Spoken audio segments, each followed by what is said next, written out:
Welcome to the Strong for Performance podcast, where we give coaches and consultants practical ideas for taking you to the next level in your business and in your life. I'm your host, Meredith Bell. I interview experts who've walked in your shoes and offer real-world experience that you can apply to your own journey.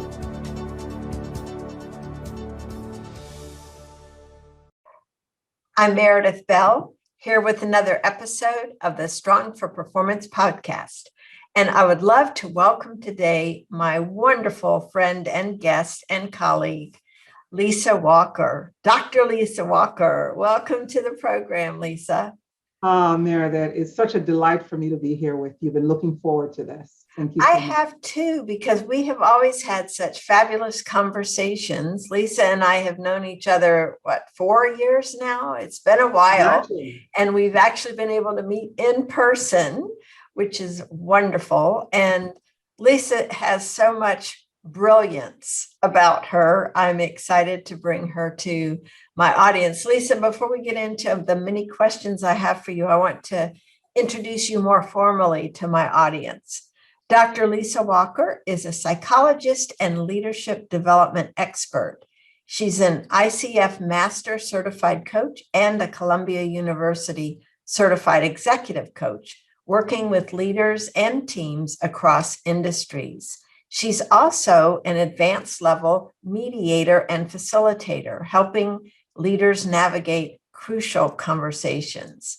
She's worked with large-scale leadership initiatives for clients in over 30 countries. And Lisa has a knack for coaching executives to achieve positive, measurable changes in their leadership behaviors while delivering on business results and nurturing and growing their people. That's a great combination. Her clients include very familiar names like Dell, Amazon, Target, and IBM. Now, something a lot of folks don't know about Lisa, she loves gardening, cooking. I've seen your pictures on Facebook of these amazing meals you've prepared. She also loves traveling the outdoors and extreme hiking. In fact, one of her most epic hiking adventures, which we will talk about today, led her to Mount Kilimanjaro's summit, one of the world's tallest mountains. And she has an upcoming book that I'm very excited about reading. It's called Leading Beyond Your Limits: Critical Leadership Tools for Resilience and Innovation in the Area of Relentless Change. Isn't that the truth? We have so much change that we've been dealing with, and we're going to tap into your expertise and knowledge in that area too, Lisa. But first, tell us where you originally came from, how you came to be a psychologist, and then making that transition from psychologist to the leadership coaching that you do today. Yeah, thanks, Meredith. Thanks for that warm introduction. And so I'm really at heart a little girl from Jamaica, from rural Jamaica, a little town called Charlestown. And my grandmother's house was situated on a hill looking over the ocean. So I grew up with all this greenery around me, but looking out at the ocean. So as a little child, one of the things I loved seeing were the cruise ships passing by on the ocean, and dreaming of someday going off to possibly the US to see what this big world was. So I finished high school in Jamaica and came to the US for my undergrad. My intention really was to go to med school. And my first introduction to psychology was Intro to Psych, that's the name of the class. It blew my mind because I had not been exposed to psychology in high school as a subject. I'd heard of it, been curious, but this course sucked me in. And then came abnormal psych, and then other psych courses. And pretty soon, that's pretty much all I wanted to study. And that was my entrance into psychology. Went on, did my master's, then did my doctorate, and worked in that area clinically for a while. But organically over time, so many of the clients I work with, patients slash clients, invited me to do work with them and for them in their organization. And I got very curious about that work and wanted to do more. So went on to do additional studies postgraduate in the whole business arena, understanding more about the business world, and then slowly transitioned from clinical work in psychology to leadership work in psychology. So that's how I ended up in this place. Mm-hmm. And one of the things that I know you've had such wonderful experience with is working with executive levels of leadership and having the opportunity to really have I won't say a totally unique perspective, but different from most executive coaches. Most of them are not psychologists by training. And so I'm curious about the kinds of skills that you feel, the combination of skills that make you unique in your work with clients, and how do those skills help you draw out what's really going on with them and give real service to them. That's a great question. And a lot of my clients actually select me as a coach because of that background in psychology.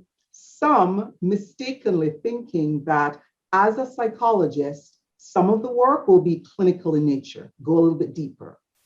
So they're not wrong, really, because there is some of that work, but it is not the clinical therapeutic work that one might think about. Because I still have my toolbox, my psychological toolbox with all those frameworks and ways of digging deeper, mentally going deeper, I'm able to pull out some of those tools to support my clients. The work is still coaching work, but we can pretty quickly identify roadblocks, ways of thinking that's keeping a person stalled or preventing them from changing the way they view themselves, changing the way they craft the stories about themselves and about the world around them. So using some of my tools from my clinical toolbox, I'm able to help my clients go more quickly, deeper, and allow them then to see a path forward way more readily than a coach who may not have had that experience or training. And my clients really appreciate that because, as you know, we live in this rapidly changing environment where we're expected to get things done quickly. And while you and I know that coaching takes time, and this long-lasting measurable change that we desire for our clients, that's going to take a while for that to happen. Yet there's certain things that psychology can do, certain tools from psychology can speed that up for the clients. And my clients really appreciate that when they'll see over, say, a 50-minute session, for example, where introducing a framework that helps them understand, for example, the neuroscience behind the fear they may have been struggling with for a long time, or the anxiety that they've been struggling with, and giving them some tips and ideas to challenge that, to manage and to navigate and show up differently. It's mind-blowing. And I love seeing the transformation that happens in my clients because of that. So give us an example of a fear, let's say, that one of them had. And of course, keeping the person anonymous, but it's always helpful to, and you're such a fabulous storyteller, to describe, what were they struggling with in their earlier situation before they started working with you. And what is it you help them reframe? And then what difference did that make back on the job? Yeah, so I'm sorting through my file in my head to see which one of these leaders I should share. I'm thinking of this brilliant attorney. In fact, she's one of the top collaborative lawyers globally. And when she hears the story, she knows exactly who she is. I mean, we had a session last week, and she always says to me, I am so grateful for our partnership because of how it's changed my life. And when we first started working together, she was at this place where she was actually thinking of pulling away from practicing law. She had this experience within her law firm that shattered her confidence, caused her to question her confidence and competence as a lawyer. And she then built up certain stories around that stood in her way. They got in her way of her practicing at a level that everyone else had been used to practicing with her. Now, prior to transitioning to executive coaching, I worked for over a decade, primarily with lawyers in collaborative law. So I was very intimately familiar with this lawyer's work, very intimately familiar with her involvement in building the collaborative law community. So I knew her expertise, and to see her 10, 12 years later, her confidence being shattered in that way, and she's sharing with me how it's impacting her work, both what she's delivering and the love for her work and this desire now of wanting to pull back. Fast forward about 2 to 3 months in our work, where I'm now her coach, and we're unpacking everything that she's been experiencing, what her mindset is currently, what the roadblocks are. And to cut a long story short, what it came down to is, over time, the messages that she had gotten from others around her, in particular, one attorney who behaved in a certain way that belittled her, disrespected her, she owned quite a bit of that. And she started building these stories about herself, untrue stories, but stories she created that now prophesied literally the way she would show up. So the lack of confidence, the perceived lack of confidence and discomfort with her work were, as a result, direct result of these stories that she had created and she was living by, where we had to do the work to dismantle the story. But here's the deal. We had to go even further back. We had to take a look back earlier in life about how some of these stories may have started from her childhood, and some of the anchors that she had in her life that held up the earlier stories and now made it easier for her to create these false narratives. And she leaned in beautifully. She was highly responsive to the process. She did the work, and it was hard. She would tell me that after certain sessions, she was drained, but she knew that she was on the right track. Fast forward now, several years later, we check in every quarter, because as she and I say, just to make sure that the engine is working well and everything is, and she is a beauty to behold when you hear her talk about her work, how she's serving her people, the love she has for the community and the work she's doing, and how much she's now pouring into others. Meredith, it warms my heart and it makes me love my work. I'm sure it does. I got chills just listening to you describe her, because you really do see that you made such a difference in her life, and then the ripple effect that that has had on the lives that she is now touching in a different way. I love the fact that you noted the ripple effect, because for me, while it is so gratifying to see her as an individual grow through this experience, the real beauty of it, and she'll say this as well, is all these folks who are being impacted now by the more powerful person that she is. And I say powerful, even though she is this petite in size person, quiet in her presentation, yet she's a powerhouse. And now she knows it, and she leverages that well. That's great. I love the work you're doing. I think it's fabulous. Me too, yeah. Well, thinking back into the various situations you're working in, you have an opportunity to interact with a lot of leaders. And I wonder if there are any common challenges that you're seeing them face these days, especially with, COVID, and now we seem to be coming to the other side of it with more and more people getting vaccinated. Talk a little bit about the challenges that they are dealing with and how you as a coach are helping them navigate those challenges. Yeah. It's real right now for all of us. And so many of my leaders are sitting in front of me, and we're talking about, okay, so last year, we saw our people hunker down. When COVID came, we all put our shoulders to the wheel and we got stuff done.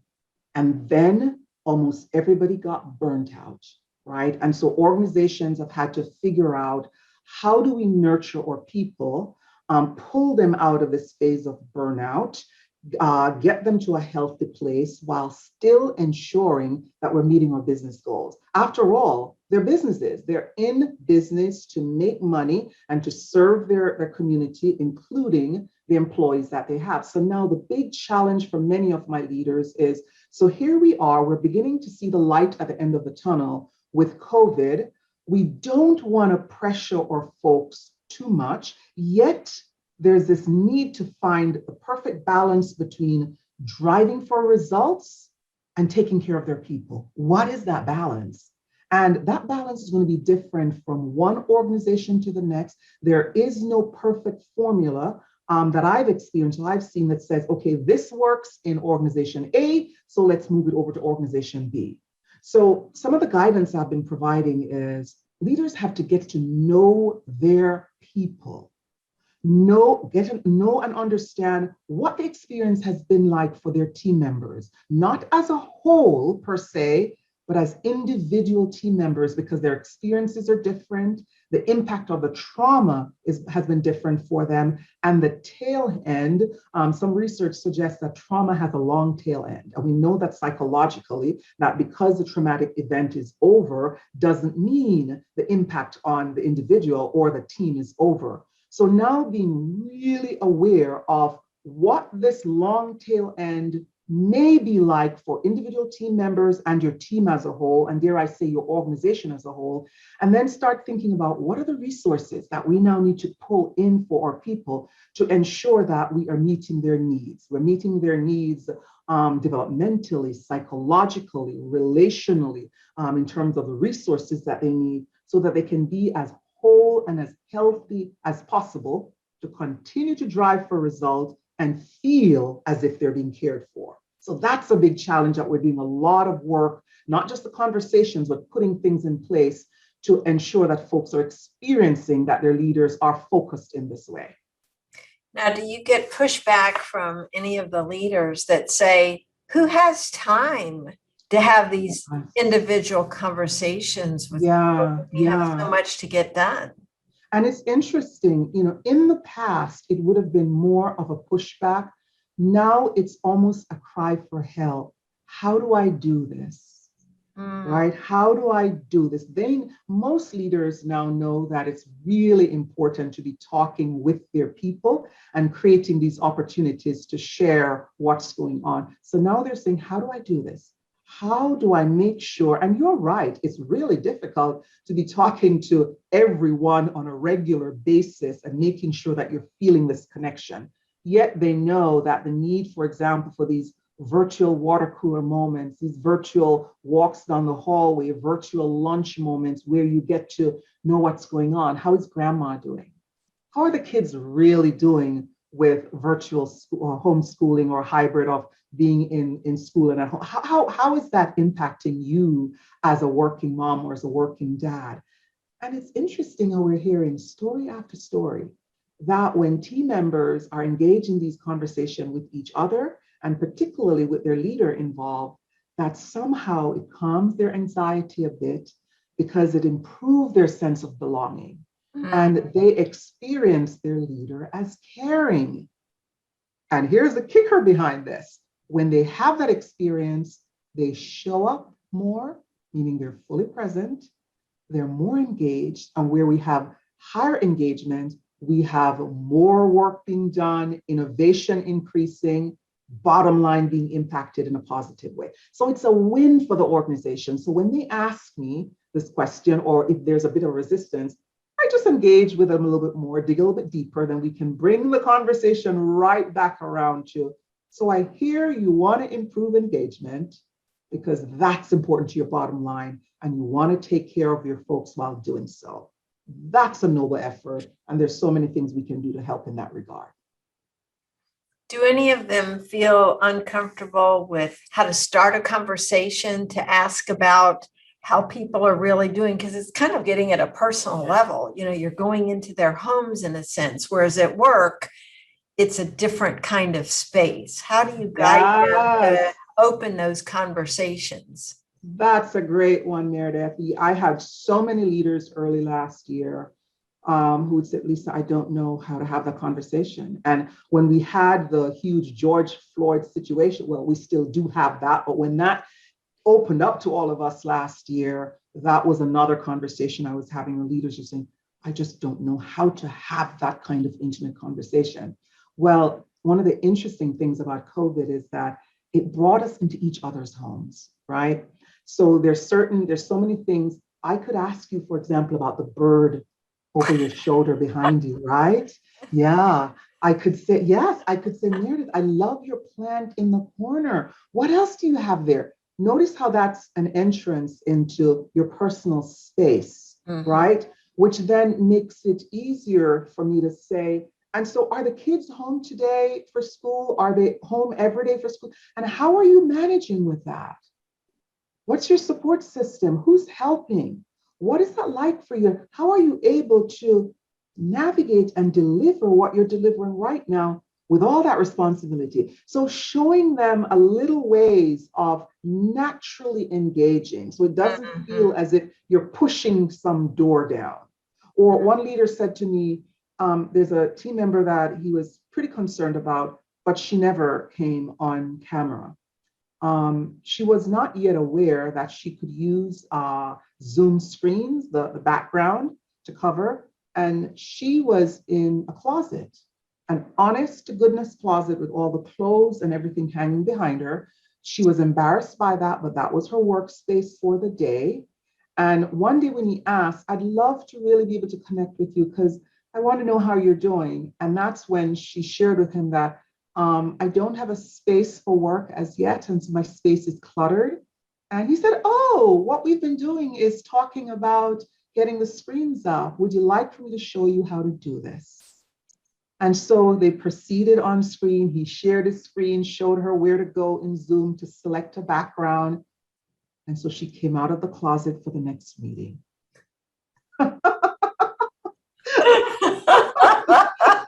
Simple things like Oh, that. different kind of closet. A different kind of closet. And so Oh, I now, love that. interestingly enough, their team, who I'm now coaching that team, uses that as an example of how to bring the team together, how to show that you care for each other. And one of the things that they love to say in that team is that it's so much easier to empathize with you when I see your face than when I'm only seeing your name on the screen. And so they remind each other about that the reason I need to see you is so that I can connect with you, so I can help you more. And that's such a beautiful thing. So I just kept sharing that with other teams, right? Yeah. Yes, anytime you can get a really clear example like that, that everyone can relate to and understand, it makes a huge, huge difference. Yeah. Well, one of the things I remember you talked about when we were in Hawaii together, this whole thing of mindset, and how you approach anything that you're doing. And I remember especially you talking about it in terms of speaking, and owning the space. And I love that idea. And I would like to tap into what I'm sure you've learned since then about owning your space. And the client example, the attorney you gave is a good, illustration of that. But I know you've got other thoughts on that I would love for you to share with my audience. Yeah. So when I think about owning the space, Meredith, I'm often thinking from the perspective of what's the impact that I'd like to have on my audience, whether it's an audience of one or an audience of 10,000. What's the impact? How do I want them to feel both during or experience of engaging together and after? What do I want them to think about? Even how do I want them to think? So the way I say what I say, my facial expression, my body language, all of that is in service of the impact that I want to have on others. So it's for me, it's sort of like envisioning this house that I'm building. And let's say I'm wanting to build this house by the side of the lake. I'm envisioning this beautiful structure with, how many rooms for the family and the water is there and the big trees are there. And I want that because I want a space for friends and family to feel welcome and have space to enjoy. So that's the end result. So when I think of my audience, one or 1,000 or 10,000, it's what is this experience I want to create with and for them? And then, so that's my end product. Then I go back to the beginning to say, how do I need to be in service of that outcome. So that's my mindset. Notice I haven't yet started thinking about what I need to do. In fact, I have this simple little formula that I think about, and I use this to guide me in so many different things that I'm doing. So it's the be, do, have. So the have is my house by the lake in the woods. The be is my mindset. How do I need to be? Well, I need to be curious and open and transparent and warm and all those things that will cause my audience to want to listen to me, want to engage, want to know more, want to show up. Then and only then am I stepping into how do I need to be. So I need to get to work. I need to do my research. I need to know what my audience needs from me. What are they looking for? What are they interested in? I've got to do the work preparing all that. Then I've got to show up energetic. I've got to show up focused. I've got to connect with my folks. So that's all the do. I haven't gotten to the do until I've done with the mindset, setting that mindset of curiosity, of openness, of thinking that every single person that I'm engaging with is so important and so poised for growth. I've intentionally caused myself to think of others in that way, that just as I am hungry for growth, and that's just kind of how I'm positioned, I see others in a similar way. So that's my mindset. And then I do the work to deliver what I have to deliver to them and engage them in a certain way that they get the emotional impact, not just the information, but they feel that emotional connection with me. That's great. It's such a wonderful model. So simple in, the 3 words, and yet powerful in terms of how you execute. Yes. In the right sequence. Yes. And I'll have my leaders share leaders who are senior leaders in the C-suite of major organizations who say, Lisa, that's my little go-to. Whatever this big initiative is, I know that I've got to spend time creating clarity around what it is that I want to have. And they literally coach and train and guide their teams using this framework. Let's gain clarity on the end result, the impact, the product, the whatever. And then once we have that, how do we need to be in order to make this happen? In fact, through 2020 and the pandemic up to now, many have shared with me that this framework has been a lifesaver. Clarity, the mindset. I've got to be resilient. I've got to be focused. I've got to be patient. I've got to be open. I've got to be agile. Now let's develop our strategy in terms of what are the goals, what are the milestones along the way that we're looking at, how are we measuring our success? That's the plan. We're ready to work on the plan after we've determined how we need to be. Mm-hmm. Awesome. All right, we have to talk about your trip up the mountain, because you had so many insights there, and I know you've got to be incorporating many of them into your book. Yes. And so we can't spend a whole conversation on that, but I just remember some of the stories you told that were so profound in terms of your takeaways from them. Why don't you choose a couple to share with us, but first explain why you decided to take that on in the first place?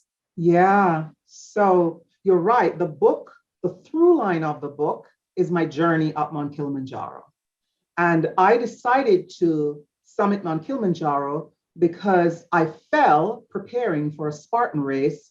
And my doctor said there was no way, from the injury I sustained to my shoulder on a rock, there was no way that I would be able to pull myself up in many of those obstacles for a Spartan race. A Spartan race is an obstacle race like military style. You're out in the boondocks scaling 12-foot walls and hoisting yourself across a pond on a rope and crazy stuff like that. So when I realized that I would not be able to do a Spartan race that year because my shoulder wasn't working, I said, well, I can figure something out that doesn't need my shoulder to be that strong. And the seed was born for Kilimanjaro. So prepped for months for Kilimanjaro. And I learned so much about myself, about life, and about leadership from that experience. We had this amazing young man, Kibacha, who was the leader of the expedition. And from day one, I just noticed something different about him, something about his he's a very soft-spoken, almost delicate person with so much power behind each very quiet word he spoke. And for me, that's just beautiful. He led a team of 67 porters to take us to the top of the mountain. And he did this job over the 9-day span with such focus and dedication and thoughtfulness that he captured my mind for the entire time. So I started journaling about it. And I saw so many of my leaders, I say my leaders, meaning the leaders I've had a privilege of working with over the years. I saw so many of them in him in various aspects of leadership. And so that's what I pulled into the book. But there are two things that stood out from the mountain for me. One was there's a portion of Kilimanjaro called Barranco Wall. And Barranco Wall from a distance is scary. It's huge. It just seems like it takes your breath away. You're like, oh my goodness. So tomorrow we've got to scale Barranco Wall. Now, you read online that porters have fallen to their death on Barranco Wall because it's such a scary little piece of the wall. Now, the reality is, if you're going to get to the summit of Kilimanjaro, everyone must climb Barranco Wall. There's no getting around it. So you've got to go. So since my vision was to summit, then you just get ready. You do whatever you need to do for climbing Barranco Wall, meaning you put away your sticks because they're poles. They couldn't help you because there are portions of the wall that you're using hands and feet. There are portions where somebody has to hoist you up and help you. There are portions where you're hugging the mountain, hugging the rock, and crawling around.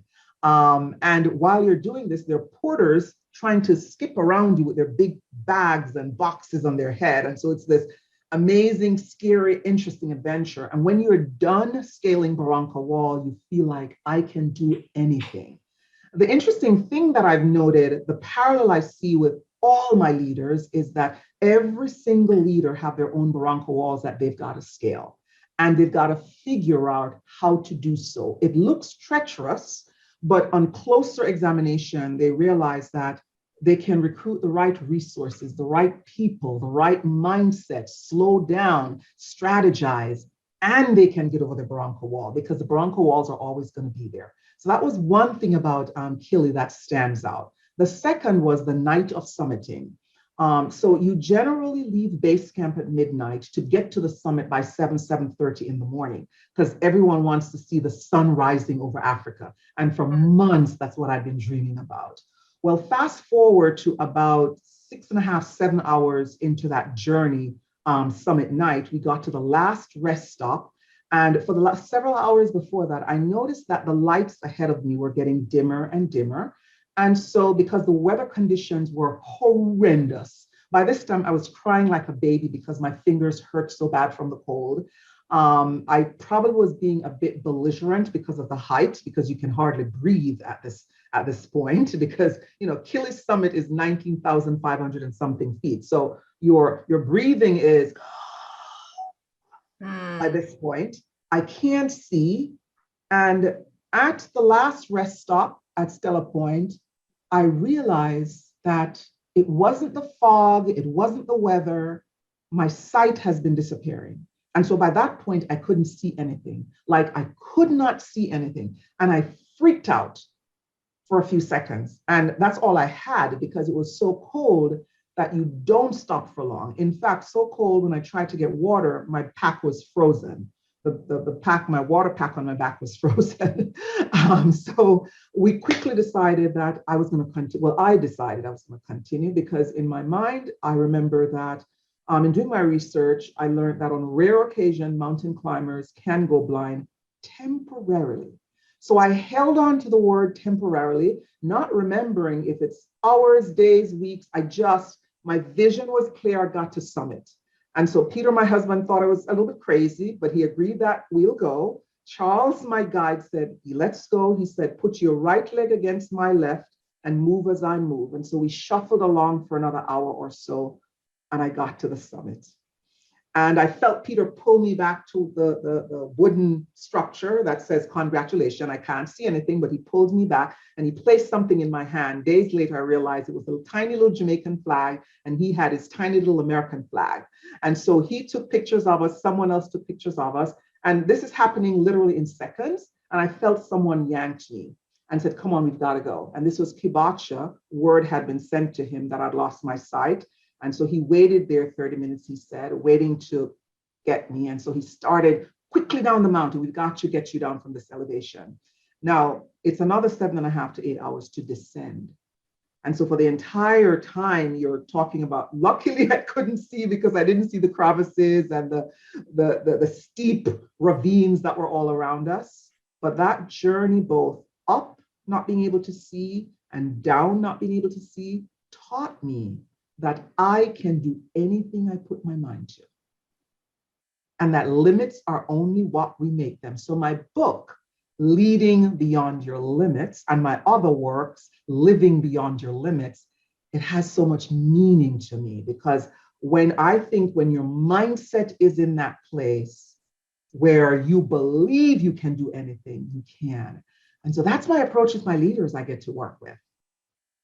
It sometimes scares them a little at first, but that as I slowly unpack and they're realizing that the craziness that I have, they've got it too, it becomes infectious.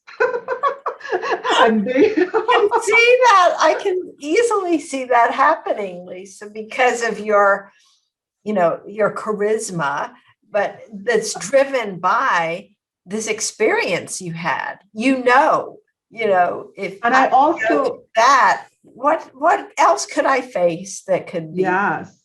And see what's helpful also, Meredith, is not only do I know that I can do this, I often know that they can do this before they realize that they can do this. Mm-hmm. And so I'm all excited for them because I'm using brain science to help guide my thinking, my approach, and the work I'm doing with them. So I know that the brain believes whatever we tell it. So slowly over time, as we're doing the work, I'm inviting them to tell their brain that I got this. I can do this. Now let's figure it out. That's great. I love it. Yeah. I love the energy behind your stories too. They're just wonderful. And I can't wait to read your book. It's going to be fun to have Lisa in front of me for all these pages once it's done. Thank you. So looking forward to it. That's fabulous. Lisa, we could talk all day. I'm going to need to wrap this up, though, and ask you to share about how can people connect with you? Because I know that they'll be eager to learn more about you. How can they learn more about the services you provide? So you can learn more about me by finding Lisa Walker on LinkedIn. That's my primary place of residing, and my website, drwalkerconsulting.com. In the next few weeks or so, I'll be on Twitter and Instagram as well. But for now, you can easily find me on LinkedIn and at my website. Excellent. Excellent. I encourage all my listeners to connect with Lisa. She's just an amazing human being, and I'm so glad to call you a friend and colleague, and look forward to seeing great success with your book. I'll certainly do my part to help you promote that. Thanks, Meredith. This has been such a delight. As I said, I've been looking forward to having this chat with you. Well, thank you for all the leaders that you're helping to see differently and to be differently in the world and with their teams, and most likely their families as well. The ripple effect goes in all directions, not just one. So that's great. Thank you, Lisa. Thanks, Meredith. Thanks for tuning in to the Strong for Performance podcast. Now head over to growstrongleaders.com/free and grab our ebook, Listen Like a Pro. You'll find out how to connect on a deeper level with the people who matter to you. And while you're there, check out our 2 books, Connect with Your Team and Peer Coaching Made Simple. Until next time, I'm Meredith Bell.